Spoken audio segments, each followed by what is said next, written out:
Bagaimana menentukan area supply dan area demand dengan menggunakan order block? Nah, ada nih syarat-syaratnya.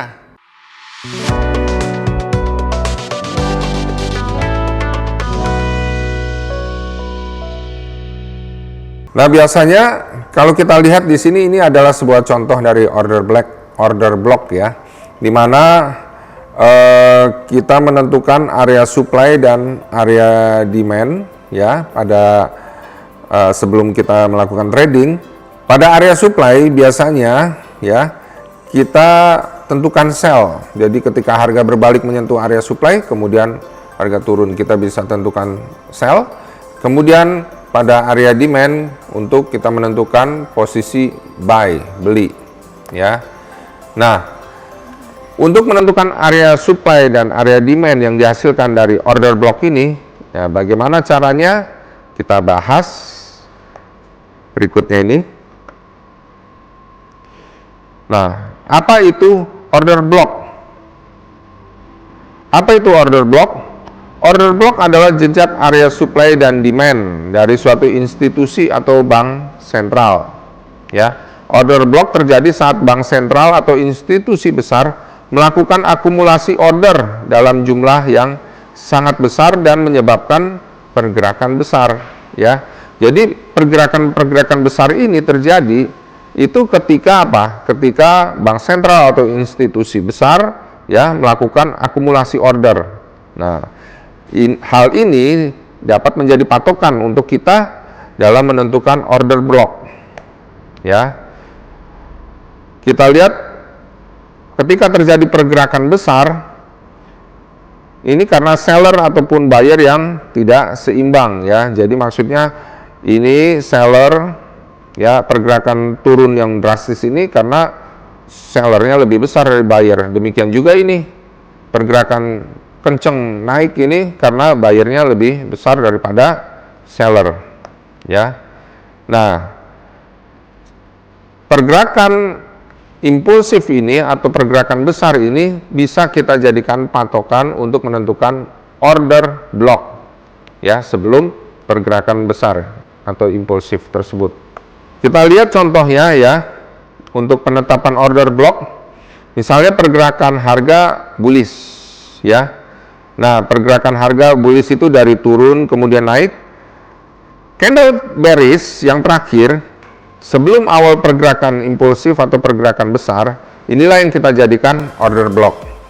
Atau kalau ada seperti ini, candle bullish kecil ya, dia masih meneruskan turun dulu, kemudian akhirnya naik ya, inilah yang kita jadikan order block ya. Sebelum awal pergerakan impulsif atau pergerakan besar. Kemudian ada kondisi juga candle bukan engulfing. Jadi kalau tadi kita tentukan berdasarkan charts bullish yang pertama, bisa juga berdasarkan charts bearish yang terakhir. Ya, kita bisa pakai dia untuk menentukan order block juga. Nah, bagaimana saat pergerakan harga bearish ya? Jadi dari naik kemudian jadi turun impulsif di sini. Nah, candle bullish yang terakhir ini sebelum awal pergerakan besar yang turun, ini kita jadikan order block, patokan order block. Ya. Kemudian candle bearish kecil yang pertama ini ada turun ya. Sebelum pergerakan impulsif yang turun drastis ini kita jadikan order block. Nah, atau bisa juga berdasarkan harga yang naik yang terakhir ya. Ini bisa kita jadikan juga sebagai order block, patokan order block. Nah, tentunya ada rules-rulesnya, yaitu rules yang pertama adalah ada impulsif, pergerakan drastis. Nah, yang kedua, saat terjadi impulsif dan break of structure melewati posisi tertinggi atau terendah sebelumnya, maka bisa dipakai untuk menentukan order block. Kemudian ada imbalance atau ketidakseimbangan beli atau jual ya. Dan kemudian ada area fresh ya, dimana belum tersentuh sama sekali oleh order block, berarti ya itulah yang bisa kita jadikan patokan untuk ngambil sell ataupun buy. Nah, ini syarat yang mengenai break of structure ya. Ada contoh di sini pergerakan impulsif, dimana sebelumnya ada bearish ya, bearish yang pertama gini ya, maupun bullish yang terakhir. Kemudian kita tentukan order block ya. Tapi ini tidak memenuhi syarat. Kenapa?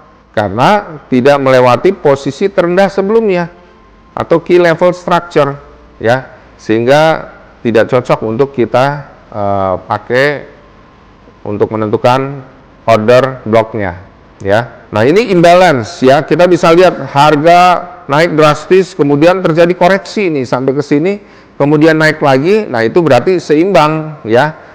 Sempat terjadi koreksi. Nah, imbalance itu terjadi ketidakseimbangan di mana buyers ini berebut beli gitu ya. Jadi sangat banyak pembeli sehingga apa? Naik ya. Jadi berjarak nih, posisi beli sama jual sangat berjarak drastis. Ya, itu imbalance. Kita bisa jadikan patokan untuk menentukan apa?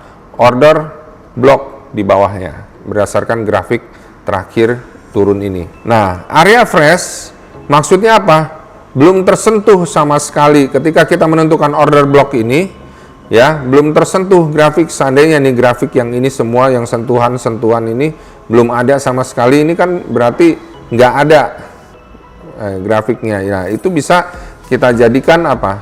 Order block. Nah, ada area fresh. Kita lihat kemudian ketika turun, nah ini sempat mencapai sentuhan pertama. Nah, disinilah kita bisa ambil posisi beli gitu. Nah, kalau udah ada sentuhan pertama, ini ada sentuhan kedua, ya udah nggak usah kayak begitu ya. Karena bisa apa? Bisa ternyata bukan berbalik lagi naik, tapi apa? Berbalik malah terus turun ya. Karena malah breakdown. Nah, ini kita lihat contoh untuk menganalisanya ya. Kita lihat, oh ada harga turun nih, turun drastis ya. Kemudian syarat pertama sudah terjadi, kemudian syarat kedua break of structure, melewati posisi terendah ini ya, sets gitu ya. Nah, kemudian ini imbalance di mana ada pergerakan drastis ini, sehingga grafik yang di sebelum pergerakan drastis itu ke satu dengan ketiga gitu ya, grafik satu dengan ketiga ini ya, ini berjauhan ya, seperti langsung melompat kayak begitu ya. Nah, imbalance ini sudah terpenuhi juga ya, sehingga kita apa? Bisa menentukan order block berdasarkan ini posisi chart terakhir naik ya, dengan dihubungkan dengan chart awal turun. Nah, ini kita jadikan apa?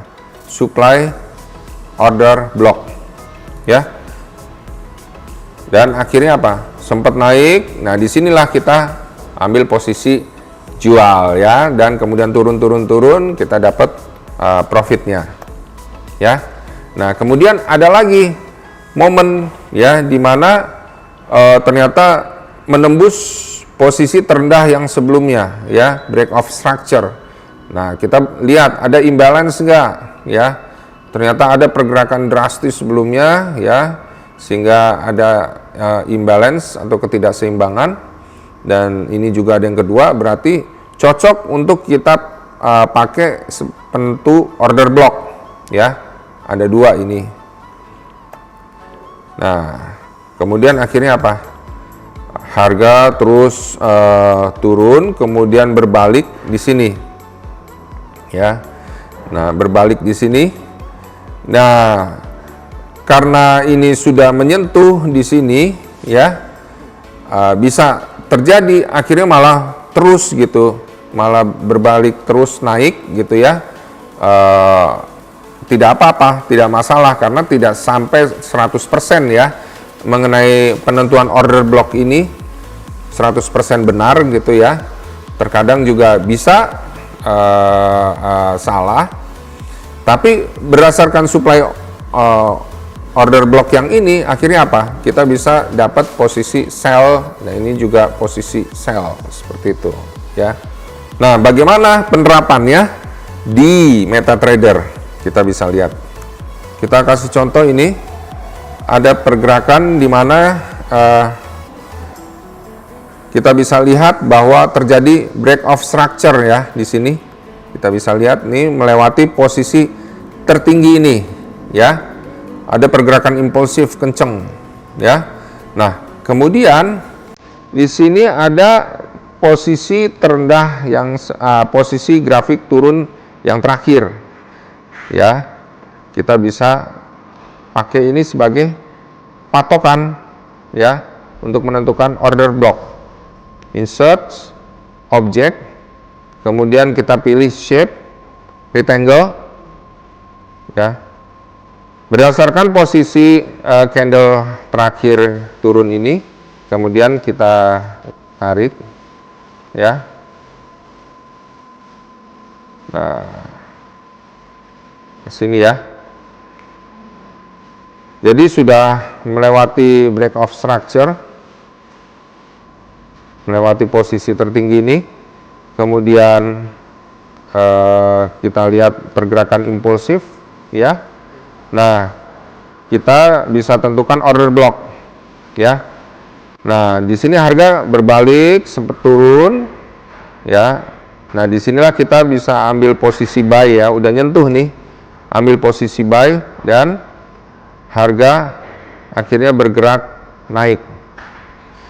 Kita bisa dapatkan sebesar 102 pips, ya. Setelah menyentuh di sini, kita ambil posisi buy, dapat 102 pips.